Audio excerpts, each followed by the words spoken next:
नमस्कार आपण देखुछंती इनफॉर्म ओडिशा। चलंतु नजर पकेबा राज्यर भयंकर गरम और पाणीपागर बड़ अपडेट उपरे। सारा ओडिशा रे एबे असह्य ताती आकाशर जेमिति निया बरसुछि। ततला पवन गुळगुळी रे लोकमानक अवस्था असह्य होई पड़िछि। सकाळ 9टा परे घरु बाहरिबा कष्टकर होई पड़िथिबा बेले दिन 12टा रु 3टा मध्यरे रास्ता घाट प्राय खाली देखिबाकू मिलुछि। पश्चिम ओडिशार अनेक जिल्ला रे पारद 45 रु 46 डिग्री पाखापाखी रहुछि। ताती सह ततला हावा लोकंकु अधिक कलबल करुछि। पाणीपाग विभागर आकलन अनुसार आसंता 4 दिन पर्यंत एई भयंकर तातीरु कोनोसी आश्वस्ति मिलिब नाही।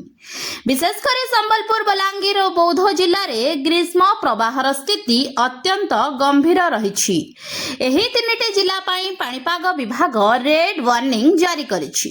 इन समय रे रास्ता रे बाहरिबाकू लोकमानकू सतर्क करा जायछि।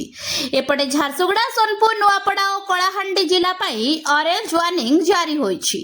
एही सब अंचल रे आसंता किछि दिन तापमात्रा अधिक रही पारे बोली आकलन करा जाउछि।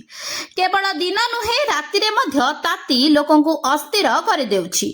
गरम पवन जोगु लोक माने राति रे भलरे सोई पारु नाहांती। घरे कूलर और पंखा चलिथिले मध्य ताती कमुनथिबा अभियोग आसुछि।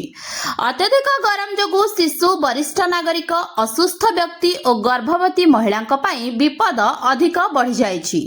सेमानंकु अत्यावश्यक काम नथिले दिन समय रे बाहरकू न आसिबाकू परामर्श दिया जाइछि। डाक्टर माने अधिक पानी पीबा सह ओआरएस पीबाकू मध्य परामर्श देइछंती। हेले एही असह्य गरम मध्य रे एक आश्वस्तिकर खबर मध्य आसिछि। पाणीपाग विभागर आकलन अनुसार आसंता 30 तारिख परठारु तापमात्रा सामान्य कमी पारे। प्राय 2 रु 3 डिग्री पर्यंत पारद खसिबार संभावना रहिछि। एहा सह शनिवार ठारु काळ बैसाखी प्रभाव रे राज्यर विभिन्न अंचल रे वर्षा होई पारे। उत्तर ओडिशा अभ्यंतरीण उपकूल ओडिशार केतेक स्थान रे घड़घड़ी सह वर्षार संभावना रहिछि। जून 1 तारिख रे उत्तर और दक्षिण ओडिशार अनेक स्थान रे वर्षा हेबा नै मध्य आकलन करा जाउछि।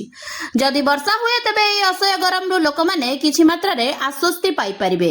एपटे पाणीपाग विभाग समस्तंकु सतर्क रहिबाकू कहिछि। दिन समय रे अधिक समय खरारे न रहिबा, हालुका पोशाक पिंधिबा और अधिक पानी पीबाकू परामर्श दिया जायछि। आपणक अंचल तापमात्रा केते रहिछि कमेंट करी निश्चय जणातु। एतिकी थिला आजिर बड़ खबर। देश विदेशर प्रत्येक अपडेट पाई देखुथांतु इनफॉर्म ओडिशा।